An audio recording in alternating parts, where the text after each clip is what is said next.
Hey everyone, welcome to my new video where I'll be explaining how to buy a used camera. So before starting the video, I have to say that this video is only about checking the DSLR body and not the lens. So when I say DSLR body or the mirrorless body, only this part, and I will not be explaining how to check if the lens is functioning properly. As I want to give in-depth, it will need quite a bit of time, so I'll be explaining only how to check a DSLR body, and if you want to learn how to check the lens, find the link to that video in the description. So before going to buy the camera, ensure that you have a lens, because without lens you will not be able to check. Quite a few times I see people going to buy a camera without a lens, and since there will be no way to check the camera without the lens, they will just end up buying, and later on they realize that the camera has a fault. And next thing is that if you have any doubts, talk to the person beforehand and clarify, so that you do not go there and then you realize that, and it will be loss of money and time for you. So I'll be walking you through all the steps which I take when I'm buying a camera to ensure that there are no issues which I find later on and I lose money. One of the mistakes which many people do when they're buying a used camera is the moment they get the camera, they just turn it on, then they check a couple of things and they buy it. But I will say that you should not do that. So the first thing which you need to do as soon as you get the camera is just have a look at the camera body, look for any dents or marks. For example, here the rubbers are missing. Now there are a couple of scratch marks here, and look at the display. If there are any scratches, just see through the viewfinder. So normally the viewfinder appears to be hazy because there will be fungal growth inside, or there will be scratches on the viewfinder and all those things. So as you find issue, just tell it to the seller, say look, there's a fault here, there's a fault here. So eventually maybe you can renegotiate, or you may have to skip buying that camera. Few of the things which you need to understand when you look at the body is that the paint will not wear that easily. So usually this paint starts to wear when you have crossed shutter count of around 1.5 lakh. That is the minimum of usage which it takes for the paint to wear off. So if someone says that the camera has run just for 20,000 or 25,000 and then there is paint wear, I would say that there is high chance that they are lying. The second thing is look for any drop marks. If there are any drop marks, there is very high chance that the weather sealing is gone, because the moment there is an impact, the metal bends a bit and creates gap in between.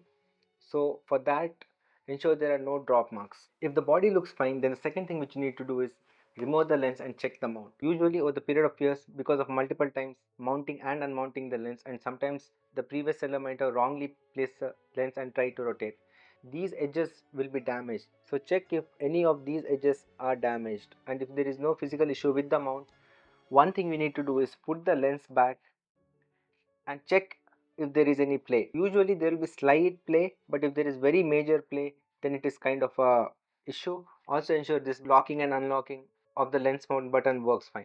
After this check is done, just go through all the buttons, press every single button. Usually the buttons which actually fail are the buttons which are kind of clicky buttons, because the spring or the balls inside them get damaged. For example, this one, or the joystick. Even joystick is something which is prone to fail a lot because it's one of the most used buttons. So check if any of the button has a bad feedback. In that case, just let the owner know. One more thing which you need to check is the horseshoe mount. I would also say that if you have a flash, take a flash with you, connect it and check it, because many of the times these horseshoe mounts will be damaged, and especially if they are TTL mounts, there is high chance that if someone has removed the flash when the camera and the flash is still on, those TTL pins are damaged. So if you have a flash, I would also advise you to take the flash, mount the flash, and later on check it. After these preliminary checks are done, just turn on the camera and then look at the display. One of the things which I do as soon as I turn on the camera is take two different pictures. In one picture, I put the lens mount to the lens, and then I take a completely black picture. Then I point the camera towards a white wall or the sky and overexpose it, and then I look at the picture. So in this test, you can identify two things. One is the display quality, the other one is the sensor issues. So if there are any dead pixels, when you take a complete white or a complete black, in between there will be one red, green or blue dot, and that is an indication of dead pixel. So if there is a dead pixel, then it's a big no go for the camera. You can stop checking any other things and just return the camera and come back home. And apart from checking the sensor, also check the display.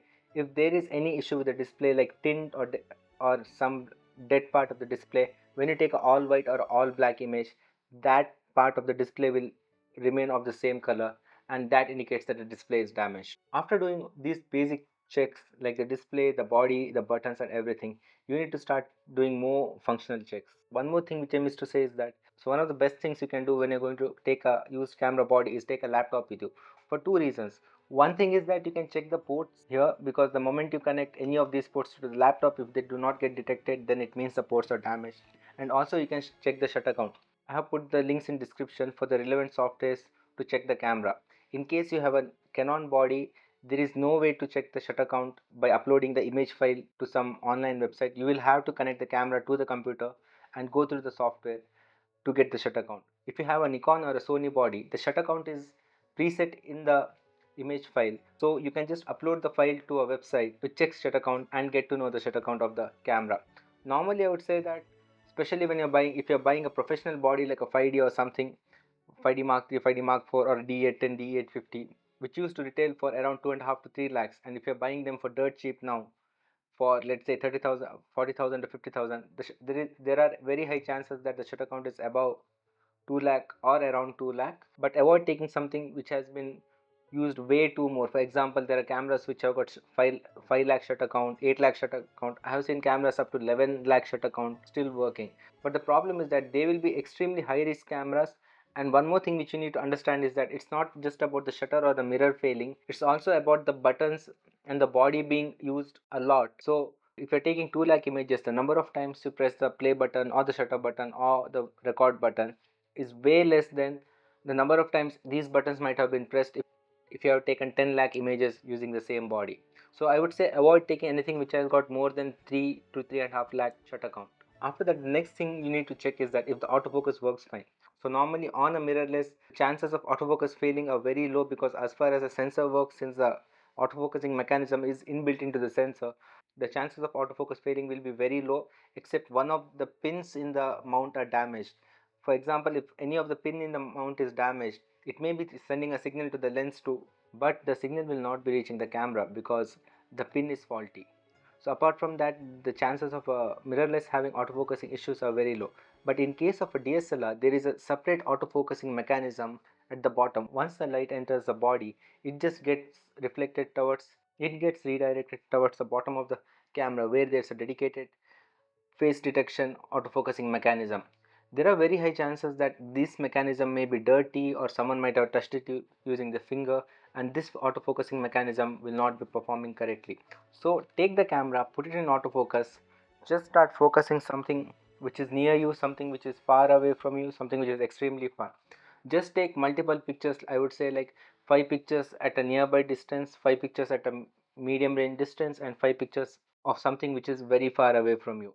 And if the camera focuses perfectly on all distances, I think the autofocusing will be working fine. Also, one more thing which you need to check before buying the DSLR is metering, which is something which many people miss. So there is also a dedicated metering sensor within the camera. So what you need to do is that take pictures of something very bright, take pictures of something which is very dark using auto mode, because in auto mode the camera has to do all the settings according to the light. In case the metering fails, if the metering system of the camera is unable to detect the environment and the lighting conditions of the environment, then the camera will fail to take correct pictures. It may end up taking very bright pictures or very dark pictures, because it wrongly meters the light, and that will reflect in the images taken. If the camera performs well in those things, one more thing which you need to check is if your camera has Wi-Fi or Bluetooth, just download the app, connect the camera to the mobile, and if it works fine, and ensure that the Wi-Fi and the Bluetooth functioning correctly. Apart from that, if you're taking any mirrorless with IBIS, you need to check the IBIS as well. I'm not including that in this video because it is again a slightly complicated topic. You can just search in YouTube how to check IBIS of a camera while buying a used camera. If all these things are met, the next thing you need to do is if there is any sensor dust. And sensor dust is normally cleanable, but at times there are very high chances that someone has tried to clean with the wrong solvent or something, or there is some very sticky stuff which has stuck on the sensor and it may not come.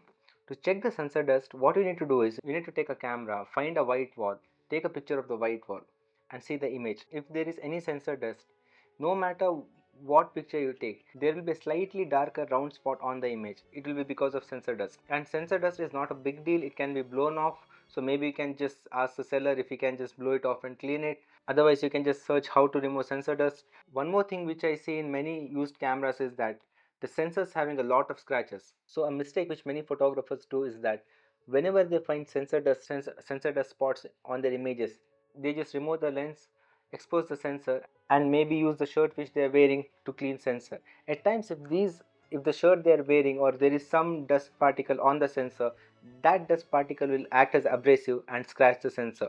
So what you need to do is that turn on the camera, put the camera in bulb mode. When you put the camera in bulb mode, as far as you have held the shutter button, the sensor will be exposed. So put the camera in bulb mode, press the shutter button, have a look at the sensor, and if it has got any scratches on it, then immediately reject the camera, because sensors take up majority of the cost. For example, if a camera costs 2 lakh, then the sensor itself will cost around 80 to 90,000. So it is not something which you can fix. If the camera passes all these tests, the last thing which you need to do is that check the serial number. Majority of the times the serial numbers will also give you approximate date of the body. And also another thing which you can do is that if the seller is giving you invoice, match the serial number from the camera body and the invoice. If there is a mismatch, there are very high chances that the camera body has replaced also. One more thing which you need to do is that times the serial number on the outer body will be different from the serial number on the image. You need to take the image, this software named Irfan View. You can open the photo in Irfan View and it will give you the serial number of the camera. If there is a mismatch between the serial number of the camera and the serial number in the EXIF data of the image, that means the camera was repaired or there has been some discrepancies with the camera. And if the seller says that the camera has not been repaired or something, it is indicated that the camera was indeed repaired or it has got some issues going on with it. Last but not the least, one of the gray areas while buying a used camera is the preference given to an invoice and the box. Invoice invoice is obviously a proof of purchase, so you can ensure that the camera is not stolen or so. But box is something which doesn't really make much of a difference for a used camera. But if you're talking about resale, if there is a box, then it will be easier for you to resell the camera, because it kind of gives the people a opinion that maybe the camera was well kept, the person has even reserved the box. So do ask for the box. If he has a box, kind of insist him to give it to you. If not, I don't think it's a huge deal breaker. So the last thing is that if you find any of these issues, how do you proceed? If there are any issues like dead pixels, sensor scratches, or some error like error 01, error 20 or something when you are using the camera, at times there will be some issue with the camera, and normally the cameras throw a error like error 20, error 01. When you're taking pictures, I would say like at least take 50 to 70 pictures. I mean, sellers may kind of act weirdly because they feel like you are taking way too many pictures, like 70, 80 or something. But I would say that do not do that right in front of you. Maybe go a meter or two away from them. Just put the camera in burst mode or something. Take a couple of pictures so that if there is any hidden issue which comes once in a while periodically, there are chances you may find it. So normally the camera will just stop shooting, tell you that there's an error, to remove the battery and put it back. If that is the case, I would advise you to just not buy the camera. And if there are any minor issues, like for example the paint which has gone, or if a button is sticky, I would say that if any of these issues are found when you're buying the camera, I would say that negotiate. Also check how much it costs to fix. In case it is easily fixable, maybe you can reduce the amount which it takes to fix, or maybe negotiate with them a bit if you can live with it. Or else if it is a major issue, I would say do not buy it. At times the deals may look lucrative, but again, Canon and Nikon have sold millions of those models of cameras, so within some weeks or months you will obviously find a camera which is in good condition for a fair price. So I would say that it is always better to wait for some time and get a good camera, rather than taking a camera with issues, giving it to service center, and then waiting to get the camera back while you spend a lot of money. Another thing which I forgot to say in the video initially is that, so normally every camera has a battery health option. If you go, it will show as red, green or yellow. There will be an option in menu where it shows the battery health. It will show as red, green or yellow, or like the battery life percentage. But that is not very reliable indicator. For example, you never know at what point those batteries go into red. For example, Canon may quote the battery condition that if it drops below 80%, start showing it as red. But if it is in red, you will never know that if it is at 79% of the battery health or it is at 10% of the battery health. So one of the easiest things to check the battery health is that put the camera on video modes and start recording the video. This will help you in two ways. One thing is that you can check the video recording time of the camera. You can compare the drop in battery percentage for 20 minutes or 15 minutes of video taken versus what should be the discharge percentage in normal scenario. For example, if 15 minutes of recording takes 10% of charge, and if the battery of the camera you're taking discharges by half, then it means that the battery is damaged. Slight difference, like instead of taking 10%, if it takes 12% to 15%, I would say it's still kind of acceptable, because again you're buying a camera which has been used quite a lot. The battery health will be obviously depleted. And also ensure that the camera has original batteries, original chargers. One of the mistakes which I used to do was that whenever I used to buy a charger, I never used to check the charger, and my idea was that if the battery is charged in the camera, it means that he has a functioning charger and the charger cannot be damaged. And but the problem which I realized eventually is that the charger would not be dead, it would be still working, but the catch there is that the loose connections. So at times what happens is that the battery will be working only at one position. This is not a big deal if you just use the camera at home, but if you're someone who takes the camera to travel and all, at times you'll be very tired, you'll just go and put the battery into the charger to you'll go and just put the battery into the charger and sleep off, and next day when you get up and when you try to shoot, when you go out, you realize that the battery is not charged because of the loose connections. So always put the battery into the charger, find a power outlet, see if there are no loose connections or so, and only then you can decide that the charger is working fine. The final negotiations. Always look at the condition of the camera. It may look a bit awkward, but there will be always a little bit room of negotiation at the end. If the condition of the camera is slightly inferior to whatever was shown in the pictures or whatever was said by the seller, you can always renegotiate. Also, at least in India, whenever people post something, this is how it works. No one posts the final price they plan to let go. They always keep a minimum of 30% more than what they are expecting to sell the camera. For example, if they want to sell the camera for 50,000, they'll post it at 70,000 because they expect people to negotiate up to 50,000. And if someone starts telling that way, they start comparing their listing with someone else's listing, tell them that, well, I negotiated with the other person as well and they were planning to give lesser than you. Maybe this is not a very great way of negotiating, but since that is how the markets work, I think you'll have to do that. So before buying, just have a comprehensive look at the whole thing, think again, and then quote a final price and then buy the camera. So everything explained in this video was all about buying a used DSLR or a mirrorless body. It has got nothing to do with buying a lens. If you want me to make a video where I explain in depth about lenses, drop a comment and subscribe so that I get motivated to make more videos and you will get notified when I post the video.